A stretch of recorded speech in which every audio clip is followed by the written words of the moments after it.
17 জুলাই দিনটা প্রত্যেক বছর একই রকমভাবে কাটলেও এবছর শুধুমাত্র শুরুটাই ওভাবে কেটেছে, বাকি পুরো দিনটাই কেটেছে অন্যরকমভাবে। আগেই বলেছিলাম যে আমার ফাইনাল সেমিস্টারের লাস্ট এক্সাম আর আমার জন্মদিন একই দিনে পড়েছে, তাই জন্য সকালবেলাই চলে গেছিলাম পরীক্ষা দিতে। এক্সাম শেষ হওয়ার পর আমরা সবাই চেঞ্জ করেই টি শার্টটা পরে নিই, এটাই আমরা লাস্ট দিনের জন্য বানাতে দিয়েছিলাম। সেদিনকে লাস্ট দিন বলে আরও অনেকেই এসেছিলো, তো আমরা চলে গেছিলাম নিচে ক্যান্টিনে। এবার আমরা গেছিলাম কিন্তু আমাদের সমস্ত বন্ধুরা তখন ছিল না, হঠাৎ করে হাওয়া হয়ে গেছিলো। যাই হোক, তো ক্যান্টিনে গিয়ে আমরা খাওয়া দাওয়া করলাম। আর সঙ্গীতার ওরকম চাউমিন খাওয়াটা তো আগেও আমি দেখিয়েছি।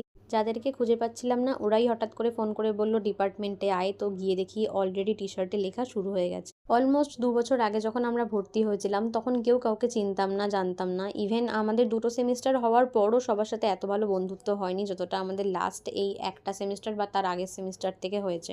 আসলে এখান থেকে কারোরই কোনো এক্সপেকটেশন ছিল না যে মাস্টার্স শেষে এত ভালো বন্ধুত্ব হতে পারে। তাই বলে যে খারাপ কিছু হয়নি তা না, কিন্তু ভালো মেমোরিজটা এতটাই বেশি যে খারাপগুলোকে আর মনে রাখিনি আমরা।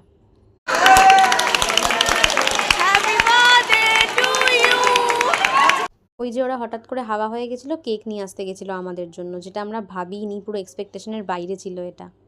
তারপরে আর কি, সবাই মিলে এবার কেকের ক্রিম মাখানো হলো। তারপরে আবার কিছুটা টি শার্টে লেখা হয়ে যাওয়ার পর আমরা গেছিলাম নিচে, কারণ ম্যামের সাথে আমাদের সবার ফটো তোলার ছিল। আর এখানে লিফটে হবে না বলে আমাদের সবাইকে এরমভাবে বের করে দিল।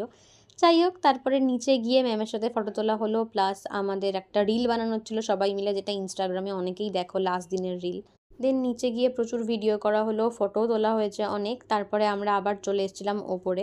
এদিকে ওপরে ওঠার সময় আমাদের বিখ্যাত লিফটের নামও লিখে এসেছিলাম যাতে আমাদের লিফট ভুলে না যায়। তারপরে আমাদের ফার্স্ট সেমিস্টারের ক্লাসে এসে কিছুক্ষণ নাচানাচি হলো, আর এই ক্লাসটাতেই আমরা ফার্স্ট টাইমের জন্য বসেছিলাম যখন ফার্স্ট সেমে ভর্তি হলাম। তারপরে চেঞ্জ করে ওখান থেকে বেরিয়ে আসলাম, আর এই সমস্ত কিছু দেখে এত খারাপ লাগছিল। যাই হোক, তারপর নিচে এসে আরও কিছুক্ষণ আড্ডা দেওয়া হলো, আর আমাদের এখানকার এই স্কাল্পচার ডিপার্টমেন্টের এখানেও প্রচুর আমাদের মেমোরিজ আছে। দেন এই সমস্ত করে আমার সব থেকে পছন্দের রবীন্দ্রভারতীর সন্ধেটা, সেইটা দেখেই বাড়ি ফিরলাম। বাই।